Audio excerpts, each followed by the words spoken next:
प्रताप बिश्नोई आप सभी का स्वागत करता हूं आपके चैनल में। आज हम पढ़ेंगे इकोनॉमी। इकोनॉमी में हम आज पढ़ेंगे नेशनल इनकम एंड जीडीपी। ज़्यादा नहीं पढ़ पाएंगे लेकिन कुछ शब्द हम सीख जाएंगे इस चीज़ों से। जैसे हम जीडीपी क्या होता है, जीडीपी अक्रॉस द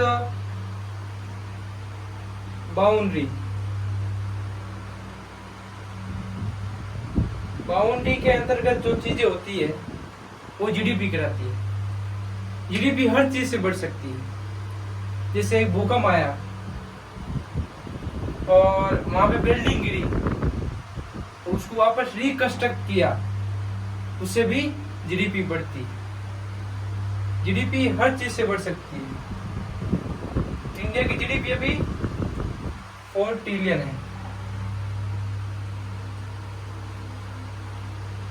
लेकिन जब बात आती है नॉमिनल जीडीपी पे, हम यहाँ पे अब 4th रैंकिंग पर है, लेकिन जब बात आती है नॉमिनल जीडीपी पर, एक हर आदमी के पास कितनी इनकम है, कितना सोर्स है, वहां पे तो हम बहुत पीछे हैं। मीडिया ये दिखाती है लेकिन वो नहीं दिखाती जिसकी जरूरत है। ये चीज आज के लोग क्यों कह रहे हैं कि अमीर और अमीर होता जा रहा है, गरीब और गरीब होता जा रहा है, क्यों कह रहे हैं? कारण ये है कि जो नॉमिनल जीडीपी की हमारी रैंकिंग है वो बहुत ही देखने लायक जैसी नहीं है। 136 रैंक है हमारी नॉमिनल जीडीपी पर। और जीडीपी किसी चीज से भी बढ़ सकती है। जैसे आप कोई बाहर गए हो, किताब लेके आए, उससे भी जीडीपी बढ़ सकती है। आपने कहीं कोचिंग की, वहां पे पैसे दिए, वहां से भी जीडीपी बढ़ सकती है। तो हम यहाँ पे अभी नेशनल इनकम की बात कर रहे हैं। इसके 4 सोर्स होते हैं: land, labour, capital and entrepreneur, मतलब बिजनेसमैन, मैन और वुमेन, कुछ भी। 4 चीजें इंपॉर्टेंट है आप यदि आप बिजनेस करना चाहते हैं नेशनल इनकम में। जैसे हम एक एग्जांपल लेते हैं, एक बच्चा था जो यूपीएससी की तैयारी करता था।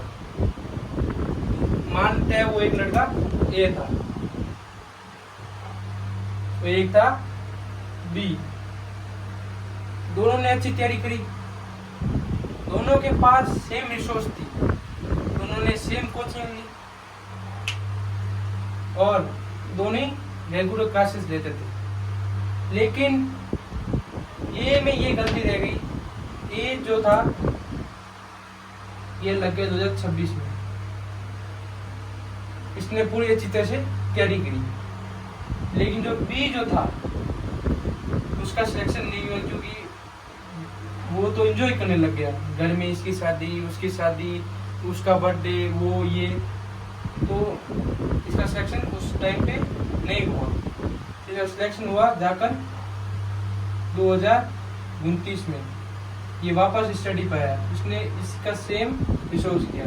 एक सी है जो ना कभी पढ़ा, वो केवल ये कहता रहता कि मैं यूपीएससी की तैयारी करता हूँ, और दूसरे नहीं करता कि मैं इतना होशियार हूँ, वो हूँ, बड़ी यूपीएससी की तैयारी करता हूँ। इसमें आपको समझ आ रहा है, इसमें ये 3 चीजें आपको 4 चीजें इम्प्लीमेंट करनी है। लैंड, सभी के दोनों के पास एक ही चीज थी, एक ही कोचिंग पे गए थे, एक ही लेबर थे, एक ही किताबें थी, रिसोर्स थी, और एक ही कैपिटल थी, एक ही दोनों के पास पैसा थे, दोनों ही मिडिल क्लास थे, और एक ही एंटरप्रेन्योर थे, मतलब बिजनेसमैन। बिजनेसमैन कैसे, जैसे अब ये भी पढ़ रहा है, वो भी पढ़ रहा है, दोनों एंटरप्रेन्योर हो गए। तो ये 4 चीजें हर जगह इम्प्लीमेंट होती है, लैंड, लेबर एंड कैपिटल। तो ये नहीं कि हर जगह बिजनेसमैन आ जाएगा, ये सोर्स ऑफ कोऑर्डिनेशन भी हो सकता है। अब ये 4 चीजें एक नेशनल इनकम के लिए बहुत जरूरी है। ये एक फैक्टर ऑफ प्रोडक्शन भी कहा जाता है। आप कोई चीज प्रोड्यूस करनी है तो इसकी ये 4 फैक्टर्स हैं। ये आपने 8, 9, 10 की एनसीईआरटी में भी पढ़ लिया हो, कोई बड़ी चीज नहीं। और जीएनपी कुछ बड़ा इशू नहीं, बहुत छोटा है। GNP means not a country, it means Indians. ये भारतीयों के बारे में बात करती है।